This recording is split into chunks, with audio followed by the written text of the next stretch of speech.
memang namanya belajar itu ya harus merdeka. Selamat datang di podcast Suara Alka.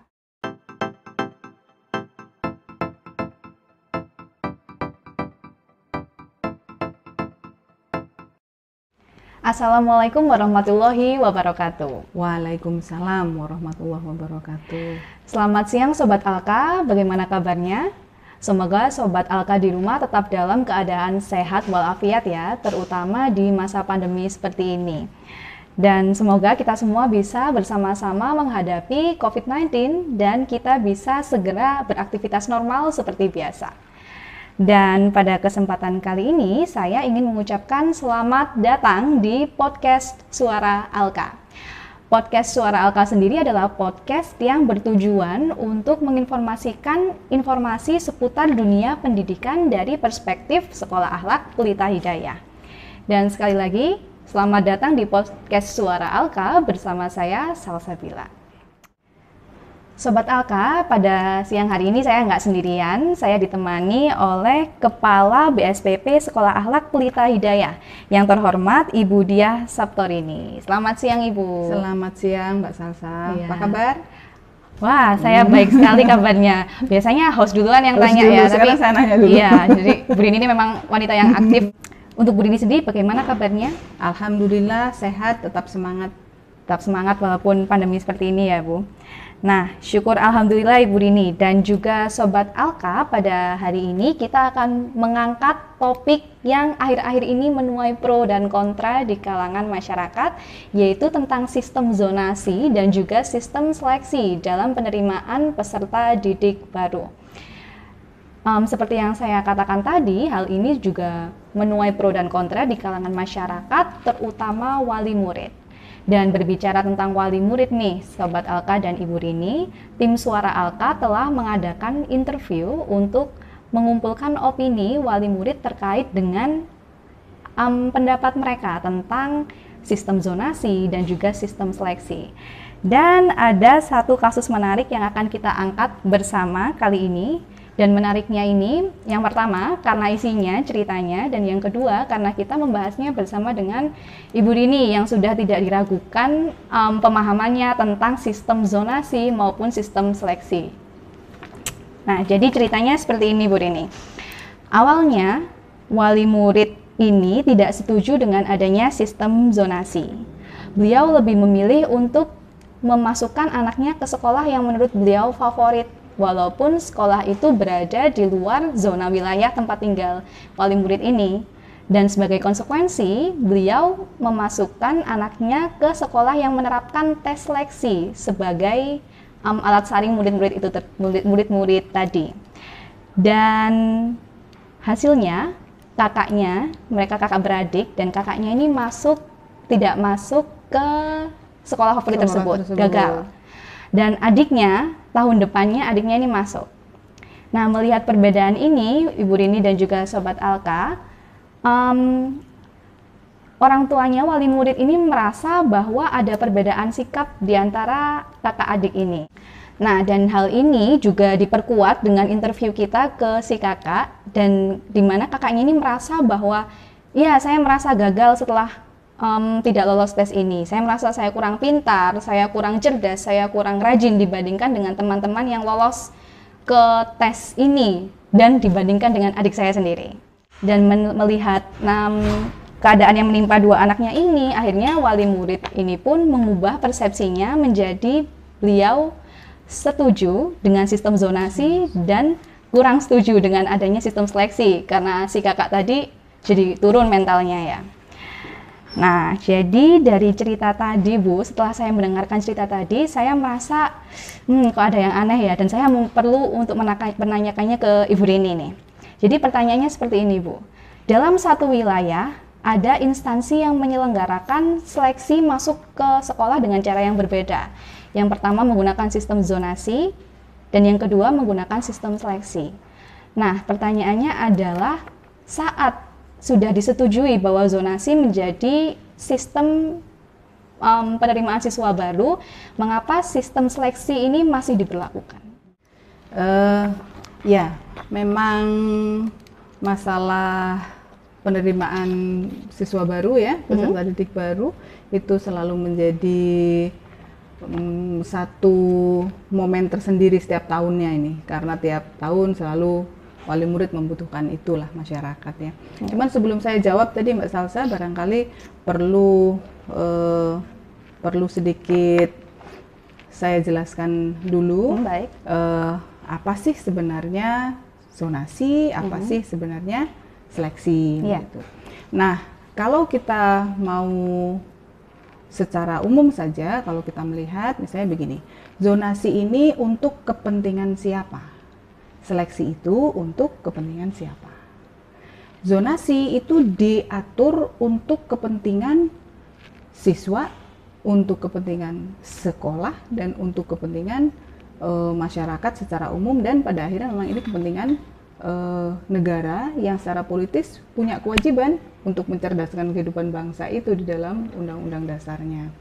Jadi itu zonasi. Nah, sedangkan kalau seleksi ini kepentingan siapa? Kalau dikatakan kepentingan siswa, apakah memang siswa merasa perlu untuk diseleksi misalnya? Kalau kepentingan orang tua, kenapa orang tua harus memilih seleksi? Kok anaknya malah berusaha untuk dicoba apakah mampu melalui satu hambatan begitu ya ketika akan memasuki sekolah.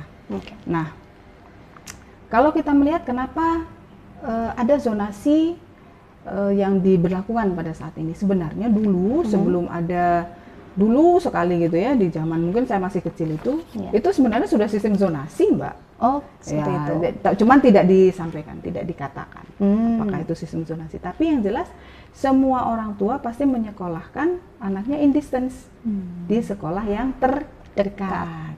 Gitu. Seperti itu. Nah, itu sebenarnya sudah berjalan lama. Tapi dalam perkembangannya kemudian ya mulai muncul ada sekolah favorit, ada sekolah yang diunggulkan misalnya, ada sekolah yang punya ciri khas tertentu, itu yang mulai disukai oleh masyarakat. Saya lebih suka mengatakan itu favorit ya. Favorit. Baru ini muncul ada istilah sistem seleksi, khususnya untuk yang pendidikan dasar menengah. Kalau seleksi di perguruan tinggi mungkin sudah lama ya, sudah ada lama. Dan itu nanti di pembicaraan yang lain barangkali bisa kita bahas. Tapi sekarang ini pendidikan dasar dan menengah. Jadi kalau bisa disimpulkan sebenarnya seleksi ini kepentingan sekolah. Kepentingan sekolah. Kepentingan sekolah, tidak ada kepentingan siswa, tidak ada kepentingan orang tua sebenarnya. Gitu. Kenapa kepentingan sekolah? Karena sekolah yang konon katanya favorit itu memiliki keterbatasan kuota, tempatnya terbatas. Padahal kebanjiran peminat, sehingga mereka merasa perlu menerapkan seleksi untuk menentukan siapa yang akan memenuhi kuota tersebut. Dari awal memang sekolah akhlak Pelita Hidayah ini tidak memilih jalur tersebut. Mengapa? Karena pada dasarnya pendidikan itu atau lembaga pendidikan itu harusnya bisa diakses oleh semua kalangan, oleh siapapun yang merasa ingin masuk ke sekolah tersebut. Nah, di beberapa waktu belakangan ini setelah timbulnya zonasi, karena sudah terbiasa dengan seleksi sudah terbiasa dengan itu. Mungkin kalau orang tua itu begini, saya hanya ingin tahu kemampuan anak saya, bisa nggak gitu masuk gitu kan di sekolah itu. Nah, pertanyaannya mestinya begini, ini standarnya siapa? Jadi seperti standar menganggap anak pintar ini. Betul, standarnya siapa yang membuat begitu? Apakah ketika sekolah favorit itu membuat standar lalu memang standar itu benar menyatakan anak saya mampu atau tidak pintar, mampu? Iya. Seharusnya biasa saja. Artinya kalau lolos ya berarti cocok dengan kondisi sekolah itu, kalau tidak ya tidak cocok. Harusnya ini, kalau dengan ini menurut saya sih tidak terlalu bermasalah sistem seleksi itu. Asalkan pemahaman masyarakat itu adalah Kalau anak saya lolos seleksi, berarti anak saya cocok dengan model yang dikembangkan di sekolah itu.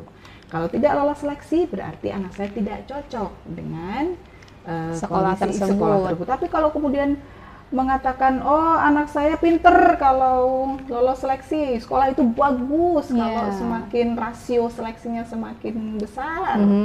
Nah itu yang menjadi agak tidak sesuai dengan keinginan luhur dari penyelenggaraan pendidikan, begitu. Iya. Jadi kenapa seleksi ini masih dipertahankan? Karena memang ya kalau selama masih ada permintaan ya akan ada penawaran. Tapi kalau masyarakatnya sudah sadar dengan bahwa seleksi itu memang kepentingan sekolah karena keterbatasan mungkin sarana prasarananya, mungkin model pembelajarannya yang ingin mereka kembangkan, ya mereka hanya ingin cocok di sekolah itu, ya silahkan. Tapi permasalahannya, kadang orang tua membawa anaknya seleksi itu tanpa tahu bagaimana pembelajaran dikembangkan di sekolah itu. Tanpa tahu ya, Bu? Tanpa tahu, kan hanya dengar-dengar, akhirnya ikut-ikut. Oh pokoknya sekolah itu bagus, dari dulu dilihat sepertinya bagus, seperti itu. Tapi dia tidak betul-betul memahami informasi itu, sebenarnya dia tidak punya apa sih pembelajarannya, bagaimana sih, gitu, tidak tahu. Nah akhirnya ya banyak lah, itu tadi baru satu kasus ya, masih banyak yang lain. Jadi kenapa masih ada seleksi? Karena pertama memang masyarakat juga masih harus move on dari yang lama. Iya. Berpindah dari yang lama. Iya, harus belajar move on dari yang lama, pelan-pelan. Karena masih merasa anak saya kok kurang pinter, itu juga dari orang tuanya juga, bukan dari anaknya, begitu. Bisa. Oke, mungkin itu. Nah dari ini nanti mungkin bisa dibahas lagi. Iya, saya tertarik dengan statement Bu Rini tadi bahwa karena ketika ada permintaan, penawaran muncul. Nah, menurut Bu Rini, dengan melihat kondisi pendidikan di Indonesia yang seperti ini, apakah mungkin suatu saat nanti, entah kapan, sistem seleksi ini tidak akan diberlakukan sama sekali oleh sekolah-sekolah di Indonesia? Apakah itu mungkin? Sepanjang masyarakat tidak terlalu bersemangat untuk mencari sekolah-sekolah dengan seleksi yang ketat begitu, tidak perlu waktu yang lama begitu ya. Dalam waktu dekat pun ini akan hilang dengan sendirinya, karena seleksi ini kan tidak ada aturannya, tidak ada yang mengatur, negara juga tidak mengatur, ya, sehingga sangat lemah sebenarnya dasar seleksi. Dan saat ini banyak sekali sekolah-sekolah yang bagus itu sudah tidak lagi menerapkan sistem seleksi, ya, tidak lagi menerapkan sistem. Seharusnya memang kalau menurut saya begitu, semakin bagus sekolah harus siap dengan segala kondisinya, itu harus dia menyiapkan, itu baru sekolah yang bagus. Tapi kalau seleksi kan berarti dia hanya punya satu jenis siswa, penyelenggaraan pendidikan itu hanya satu model saja, gitu. Nah, ya. Terima kasih banyak Bu Rini untuk jawabannya. Nah, sebenarnya ini nyambung ke pertanyaan selanjutnya yang ingin saya sampaikan ke Ibu Rini nih. Jadi, tadi kita sudah sempat berbicara tentang sistem permintaan dan penawaran, di mana di Indonesia ini masih banyak sekali orang tua yang meminta anaknya untuk dites. Jadi, dia ingin tahu apakah anaknya ini sudah sesuai standar kepintaran sekolah favorit atau belum. Padahal tidak seperti itu ya Bu Rini. Iya. Jadi dalam salah satu artikel yang pernah saya baca, sebenarnya wali murid ini pun ingin memberikan pendidikan yang terbaik bagi anaknya. Terbaik menurut standar orang tua itu sendiri ataupun standar keluarga di mana anak itu tumbuh.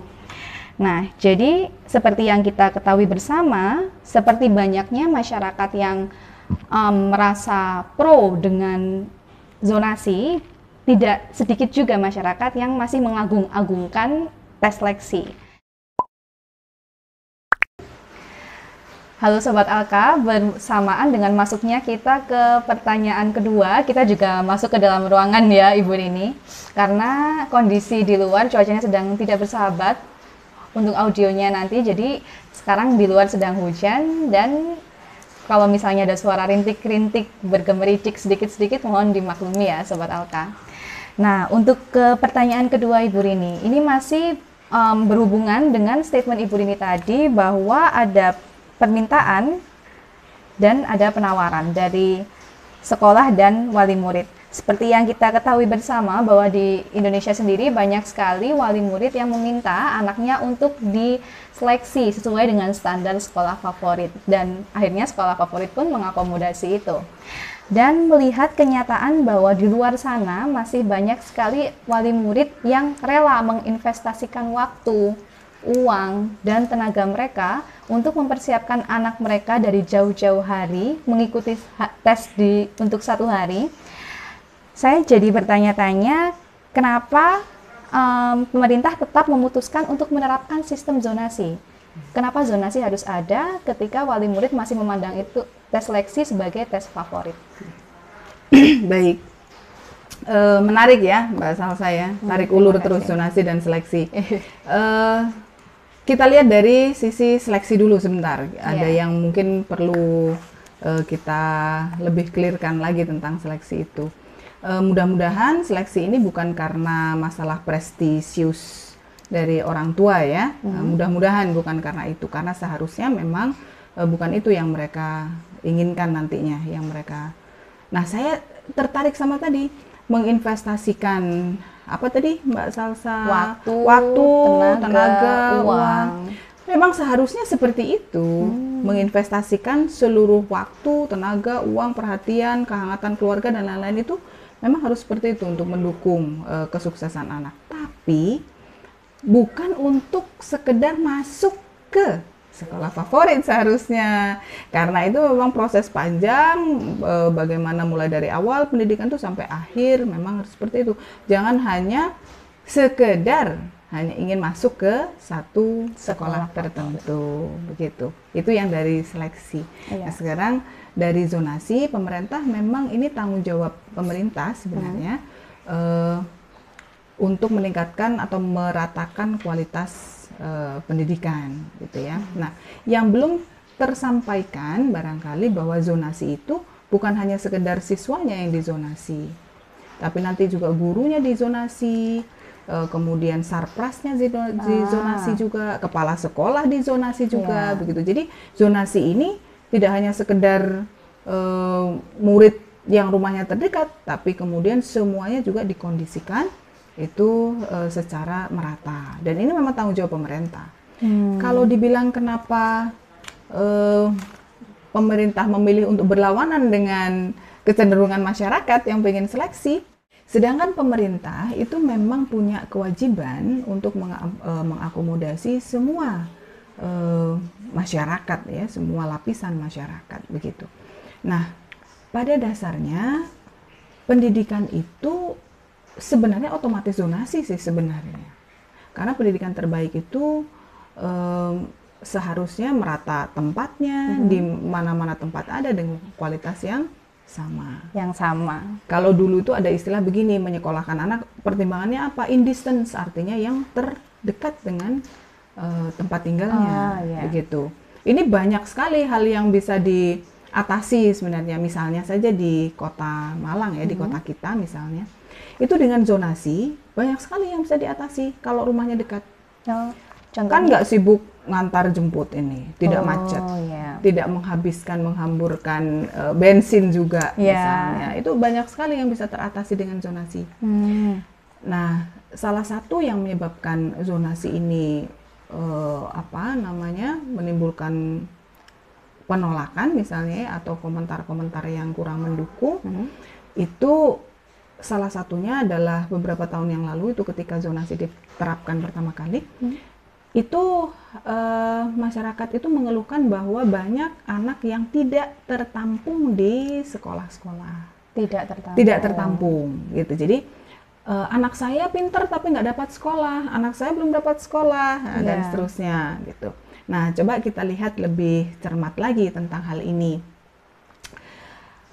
Dulu ketika masih menggunakan sistem tracking nilai, masih pakai ujian nasional atau ujian USBN ya, ujian sekolah berstandar nasional, itu ketika nilai anaknya ini diperkirakan tidak mampu menembus ke sana, ya sudah, mereka tidak akan bersaing di situ. Oke. Nah, jauh-jauh hari sudah cari sekolah-sekolah lain lah, mereka nggak mungkin bersaing di sana.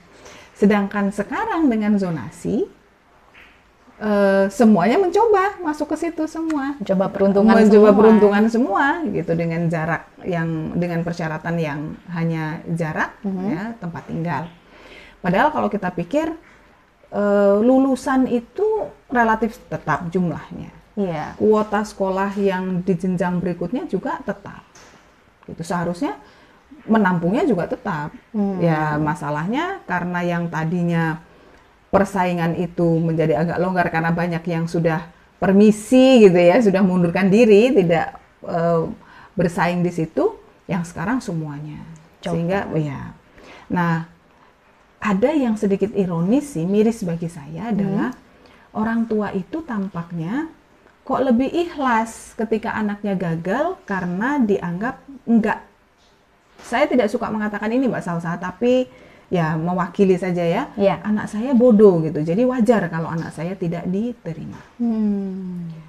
Daripada tidak diterima karena jarak rumahnya yang agak jauh ya, atau belum meratanya sekolah-sekolah lanjutan itu. Jadi mungkin mengumpul di satu tempat, di tempat-tempat lain masih kosong begitu ya, belum ada. Padahal kalau di sekolah akhlak itu yang dikembangkan, tidak ada anak ini yang bodoh. Tidak ada anak ini yang boleh gagal sebelum bertarung, itu sudah gagal duluan. Itu tidak ada label-label seperti itu seharusnya gitu.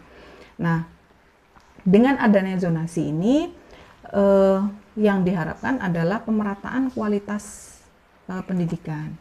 Dan kalau tadi dikatakan bahwa banyak orang tua yang menginvestkan dana, waktu, dan tenaga itu, terutama finansial misalnya, itulah salah satu yang dicoba diatur, ditata dalam zonasi. Nah, selama ini dengan adanya hal orang tua mencoba dengan keras atau berusaha keras untuk berbagai upaya, misalnya dengan bimbel dan lain-lain, akhirnya yang masuk ke sekolah-sekolah favorit tadi, yang mendapatkan fasilitas subsidi dari pemerintah, yang mendapatkan bantuan dari pemerintah, misalnya dengan dana BOS umpamanya, itu dinikmati oleh orang-orang yang mampu membayar sebenarnya, mampu membayar bimbel.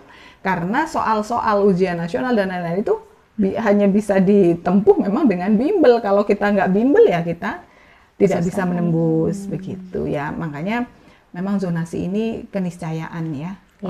Pelan tapi pasti. Memang ini akan menuju ke pemerataan kualitas pendidikan. Itu yang memang harusnya kita tuju ya, pemerataan kualitas pendidikan. Dan saya tadi tertarik dengan salah satu pernyataan Ibu Rini bahwa Sekolah Akhlak Pelita Hidayah ini tidak melabeli anak dengan kata gagal sebelum bertarung, tidak melabeli anak dengan kata anak ini kata-kata yang nggak enak sekali ya, bodoh. Nah, sebagai seorang praktisi pendidikan yang memang sudah bertahun-tahun berpengalaman di dunia pendidikan, Ibu Rini, saya ingin bertanya, apakah proses labeling kepada anak ini berpengaruh ke prestasi mereka di sekolah? Ya, bukan saja pengaruh ya, bukan saja berpengaruh. Boleh nggak saya dramatisasi sedikit gitu kata-katanya biar agak serem gitu ya. Bukan saja berpengaruh, tetapi ini merusak mental intelektualnya, merusak secara psikisnya, merusak secara psikososialnya gitu. Itu, dan ini sebenarnya dirusak ini adalah faktor-faktor penentu kesuksesan anak di masa depan sebenarnya.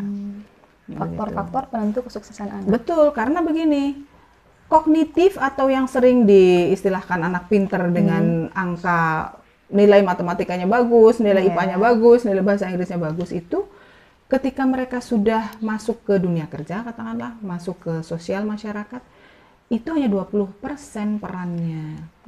Nah, yang menentukan ini adalah bagaimana kesiapan mental intelektualnya, bagaimana psikososialnya, gitu. Ini modalnya. Ini 80% akan berpengaruh pada kesuksesan. Dan ini yang dirusak dengan sistem seleksi itu, begitu.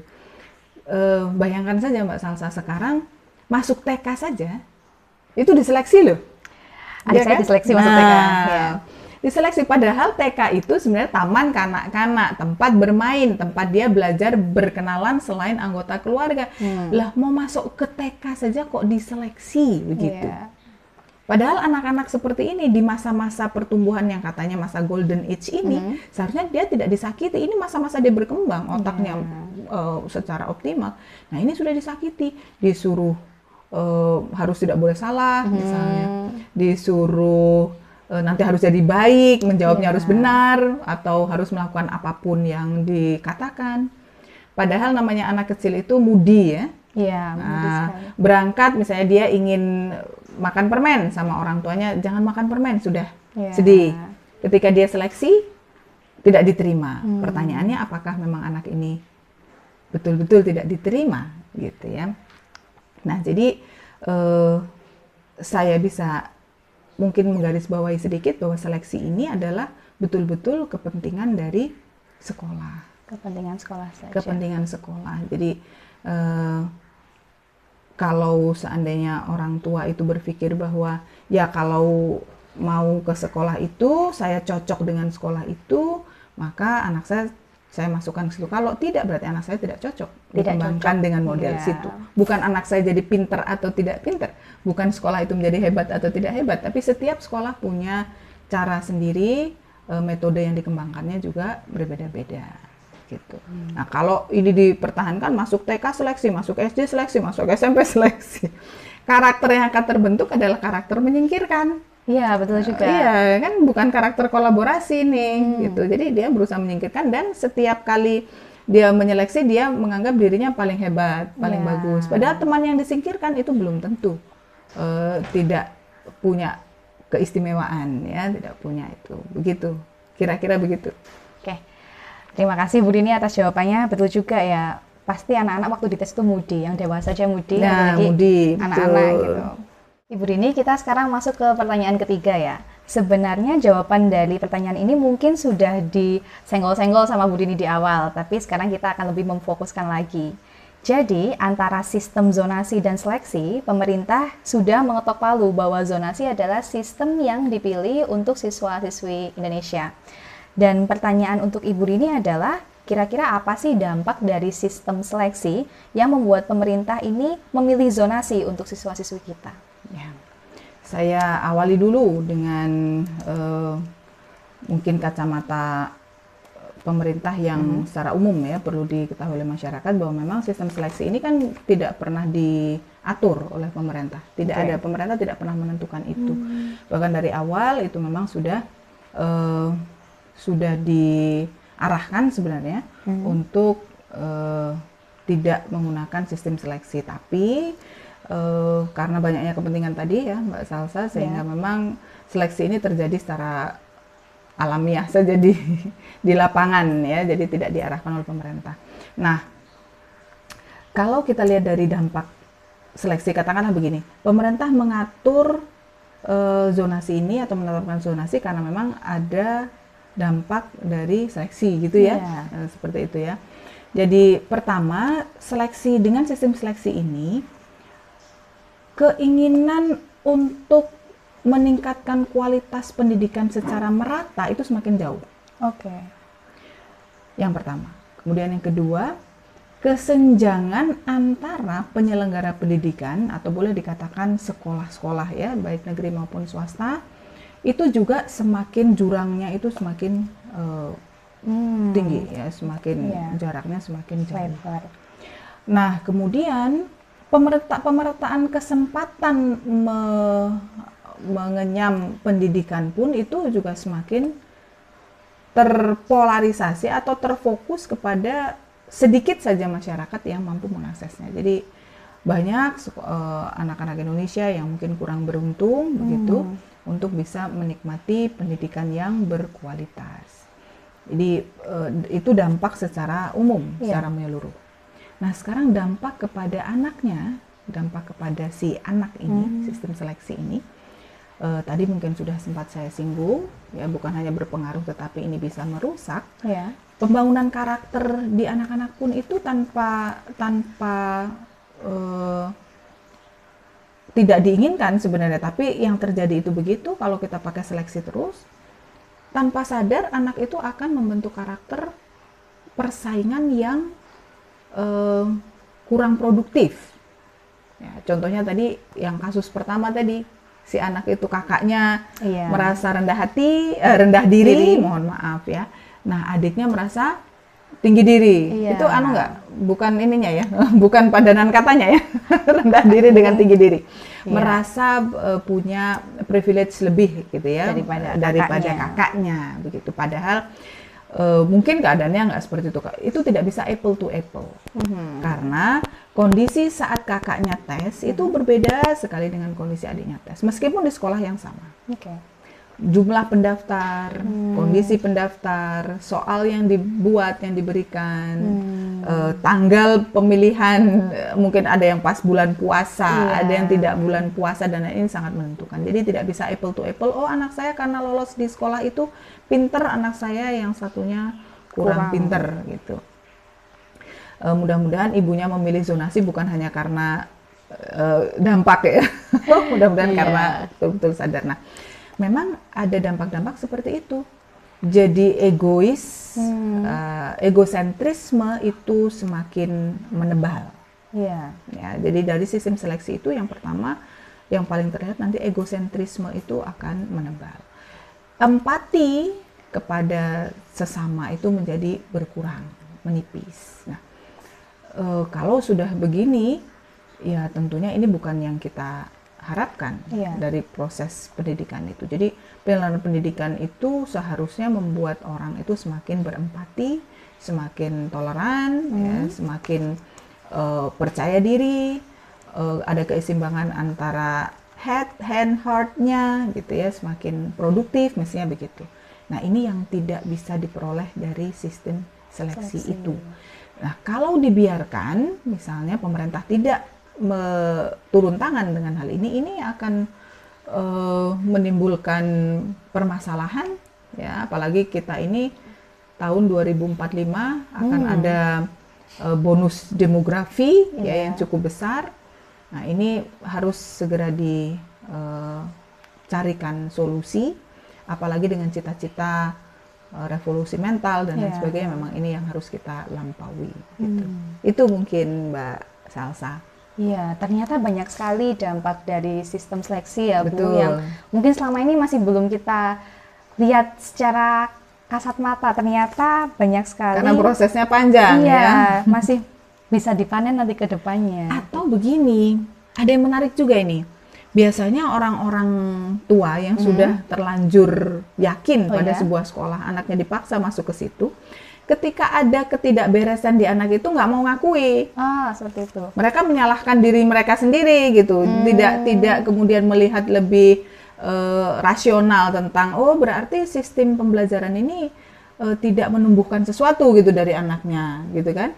Jadi yang disalahkan malah dirinya sendiri. Gitu. Ini kejadian, saya juga punya pengalaman ini, boleh ya share sedikit? Boleh sekali. Jadi ada kenalan begitulah ya, ada kenalan.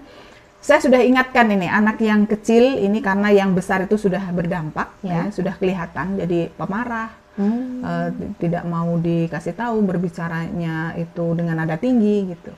Saya sudah katakan, adiknya itu Mbok ya jangan dimasukkan ke situ lagi, saya bilang. Tapi tidak tahu kenapa, yaitu tadi mungkin tetap kekeh gitu ya. Nah, beberapa adiknya tetap dimasukkan ke situ dan seleksi ke TK tidak diterima. Akhirnya dia cari TK yang lain, SD balik lagi ke situ, seleksi lagi. Pantang menyerah ya? Pantang menyerah, harus ke situ. Sekarang si adiknya ini sudah kelas 3 SD, mengeluh ini akhirnya, kok tabiatnya sama dengan kakaknya. Padahal adiknya ini sebenarnya dulunya tidak begitu. Jadi adiknya ini perkembangan ininya lebih bagus sebenarnya dari kakaknya, karena mungkin ya tidak terlalu ada tekanan ya di sana di sekolah-sekolah itu. Nah, akhirnya ternyata dua-duanya ini hampir mirip gitu hasilnya. Nah, kalau sudah seperti ini, harapan saya sih orang tuanya segera bisa secara rasional melihat, berarti memang mungkin ada metode pembelajaran atau apa yang dikembangkan di situ tidak sesuai gitu. Ternyata tidak, malah dia menyalahkan dirinya sendiri, kurang mungkin harus dibantu dengan usaha yang lain lah gitu ya, harus mendatangkan guru yang lebih guru sendiri ke rumah lah ya, minta mungkin apa begitu. Jadi cenderung mereka tidak bisa memandang. Jadi selalu dibenarkan lah, sekolah itu selalu dibenarkan karena memang itu sudah menjadi keinginan barangkali ya untuk seperti. Nah, ini kan dampak yang sangat tidak positif. Iya, benar sekali. Mengagung-agungkan sekolah. Mengagung-agungkan sekolahnya akhirnya gitu. Iya, dan itu menyalahkan diri sendiri menyalahkan diri sendiri. Iya, gitu. tidak sehat juga ternyata. Iya. Ya, baik Ibu Rini, saya mengucapkan terima kasih sekali ya atas pemikiran-pemikiran Ibu Rini yang luar biasa dan telah membantu saya banget nih membuka perspektif baru tentang sistem zonasi dan juga sistem seleksi. Dan kita sama-sama berharap ya bahwa semoga sistem zonasi ini berjalan lancar bersamaan dengan 3 inisiatif Merdeka Belajar yang digagas oleh Pak Nadiem Makarim, yaitu penghapusan USBN, UN dirubah menjadi AKM dan survei karakter, dan juga penyederhanaan RPP. Semoga sistem pendidikan Indonesia bisa kuat dalam menerpa gelombang yang ada, karena mengutip kata Mas Nadiem lagi, tidak ada perubahan yang tidak berdarah-darah, dan tidak ada perubahan yang nyaman-nyaman saja, terutama seperti kata Ibu Rini tadi dalam rangka menyiapkan generasi emas Indonesia tahun 2045. Dan Sobat Alka, sekian dari Suara Alka pada episode kali ini. Terima kasih banyak saya sampaikan kepada Sobat Alka karena telah menonton episode ini, dan semoga ilmu yang didapat bisa bermanfaat bagi Sobat sekalian. Sekian dari kami, wassalamualaikum warahmatullahi wabarakatuh. Waalaikumsalam warahmatullahi wabarakatuh.